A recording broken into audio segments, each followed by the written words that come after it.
ہم ایک ایسے معاشرے میں زندہ ہیں جہاں ہر مسئلے کی جڑ عورت کو سمجھا جاتا ہے۔ کسی بچی کا لباس اگر روایتی نہ ہو تو کہا جاتا ہے اس نے فتنہ برپا کیا۔ اگر کسی لڑکی پر جنسی ہراسانی کا کیس ہو جائے تو پہلے اس کا کردار کھود ڈالا جاتا ہے۔ اگر کسی عورت کو طلاق ہو جائے تو اس میں بھی اس کی غلطی تلاش کی جاتی ہے۔ گویا یہ معاشرہ اس ایک نازک، حساس اور مسلسل ظلم سہتی مخلوق کو ہی ہر بگاڑ کا مرکز و محور سمجھ بیٹھا ہے۔ جیسے دنیا کی ہر تباہی عورت کے وجود سے جڑی ہوئی ہے، یہاں تک کہ مسجد کے خطبے، میڈیا کی رپورٹنگ، والدین کی تربیت اور گلی محلوں کی چائے کی دکانوں تک ہر گفتگو عورت کے پردے، کردار، زبان، چال، لباس اور عزت سے شروع ہو کر اسی پر ختم ہوتی ہے۔ مگر کوئی یہ سوال نہیں کرتا کہ مرد کہاں ہے؟ وہ جو عورت کی بے پردگی کا شور مچاتا ہے، خود کیوں نظریں نیچی کرتا ہے؟ وہ جو عورت کے 2 لفظ بولنے پر بے غیرتی کا فتویٰ دیتا ہے، خود گالی دینا، جھوٹ بولنا، فراڈ کرنا، فحش باتیں کرنا اور معصوم چہروں کو برباد کرنا کیوں حق سمجھتا ہے؟ کب ہم یہ بات مانیں گے کہ عورت کے کردار سے پہلے مرد کی تربیت ضروری ہے؟ کب ہم یہ سوال کریں گے کہ مرد کو کون سکھائے گا؟ بچپن سے ہم بچوں کو مختلف پیمانوں پر تولتے ہیں۔ بیٹی کو شرم سکھاتے ہیں، حیا کا درس دیتے ہیں، چھوٹی عمر سے چادر، دوپٹہ، چپ رہنے، نظریں جھکانے اور خاموش رہنے کی مشق کروائی جاتی ہے۔ مگر بیٹے کو کیا سکھاتے ہیں؟ یہی کہ وہ مرد ہے، جو مرضی کرے اس کا کوئی کچھ نہیں بگاڑ سکتا۔ یہ نرگسیت، یہ زہریلا اعتماد، یہ خود کو ہر چیز سے بالا تر سمجھنا دراصل اسی معاشرتی منافقت کی پیداوار ہے جو عورت کو قید کر دینا چاہتی ہے اور مرد کو کھلی چھوٹ دے دیتی ہے۔ کوئی بیٹے سے نہیں پوچھتا کہ تم کن ویب سائٹ پر وقت گزار رہے ہو، کس سے چیٹ کر رہے ہو، کس کا دل توڑ رہے ہو، کتنی لڑکیوں کے ساتھ کھیل رہے ہو، کیونکہ بیٹا ہے جی، لڑکوں سے تو غلطی ہو ہی جاتی ہے۔ یہ جملہ بربادی کا پروانہ ہے۔ یہی سوچ ہے جو لڑکوں کو عورتوں کا شکاری بناتی ہے، محبت کو کھیل اور تعلق کا کاروبار سمجھنے پر مجبور کرتی ہے۔ ہر مدرسے، اسکول اور جامعہ میں عورت کو پردے، عبادت، اطاعت اور شرم و حیا کے اصول یاد کروائے جاتے ہیں۔ ہر جمعہ کے خطبے میں مردوں کو یہی بتایا جاتا ہے کہ اپنی عورتوں کو کنٹرول میں رکھو، باہر نہ نکلنے دو، پردے میں رکھو، زبان بند رکھو۔ مگر کسی مولوی نے کبھی کہا کہ مرد اپنی نظروں کی حفاظت کرے، اپنی نیت کو صاف رکھے، محبت کو کھیل نہ سمجھے، کسی کا جذباتی استحصال نہ کرے؟ جی نہیں، کیونکہ مرد معاف ہے اور عورت جواب دے۔ ہم نے دین کو بھی اپنی مرد پرستی کے تابع کر دیا۔ عورت کی بے پردگی پر فتویٰ، مگر مرد کے ریپ پر نہیں۔ عورت کے گھر سے نکلنے پر تو بحث ہے، مگر مرد کی بے راہ روی، بلیک میلنگ، نشہ، زنا، بدتمیزی اور درندگی پر مکمل خاموشی۔ کیا اسلام نے مرد کو کسی ذاتی اجتماعی تربیت سے مستثنیٰ قرار دیا؟ نہیں۔ کیا قرآن نے مرد کو آنکھوں کی حفاظت کا حکم نہیں دیا؟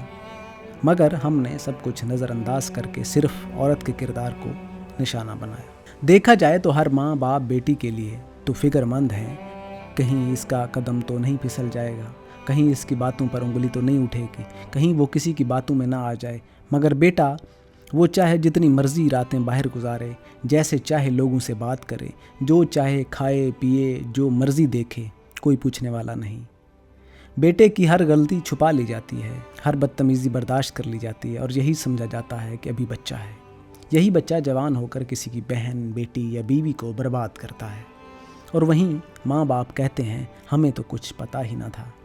سوال یہ ہے کہ اگر ہم واقعی اس معاشرے کو بہتر بنانا چاہتے ہیں تو ہمیں سب سے پہلے مرد کی تربیت کرنی ہوگی۔ ہم نے عورتوں کو تو صدیوں سے عزت کا نام دے کر پابند کیا، اب مردوں کو عزت دینا سکھانا ہوگا۔ مردوں کو سکھانا ہوگا کہ عزت صرف جسم پر نہیں، نیت میں ہوتی ہے۔ مرد کو بتانا ہوگا کہ غیرت صرف عورت کے لباس سے نہیں، اپنی نیت اور عمل سے ناپی جاتی ہے۔ مرد کو سمجھانا ہوگا عورت کوئی کھلونا، کوئی کھیل، کوئی عیاشی نہیں، وہ انسان ہے، جذبات رکھتی ہے، احساس رکھتی ہے، اور اس کی بے عزتی، اس کا استحصال، اس کا استعمال سب جرم ہے۔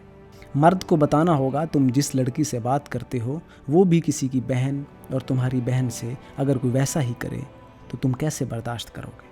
تبھی یہ سوچ آئے گی، تبھی یہ معاشرہ سدھرے گا۔ مگر یہ سب تب ہوگا جب ماں باپ اپنے بیٹے کو بھی اتنی ہی توجہ سے پالیں جتنی بیٹی کو دیتے ہیں۔ جب مدرسے، اسکول، کالجز اور یونیورسٹیاں کردار سازی پر زور دیں، صرف نمبر اور ڈگری پر نہیں، جب میڈیا مرد کو ویسا ہی مجرم دکھائے جیسے عورت کو بناتا ہے، جب سوشل میڈیا ہر لڑکی کی ہر تصویر پر لعنت بھیجنے کی بجائے مرد کی گندگی کو بھی بے نقاب کیا جائے، جب مسجد میں امام صاحب عورت کی بجائے مردوں کو خطاب کریں اور ان کے بے حیا روی، آن لائن غلاظت اور بے شرمی کو برا کہیں، جب عدالتیں عورتوں کی عزت کے کیسوں کو سنجیدگی سے لیں اور مردوں کو محض معصوم عاشق سمجھ کر چھوڑ نہ دیں، جب قانون مرد کی بد کرداری پر بھی اتنا ہی سخت ہو جتنا عورت کی حرکت پر، یہ سب اس وقت تک نہیں ہوگا جب تک ہم مرد کو انسان نہیں فرشتہ سمجھتے رہیں گے، جب تک ہم مرد کو مقدس، معصوم، قابل معافی مانتے رہیں گے، جب تک ہم یہ جھوٹ بولتے رہیں گے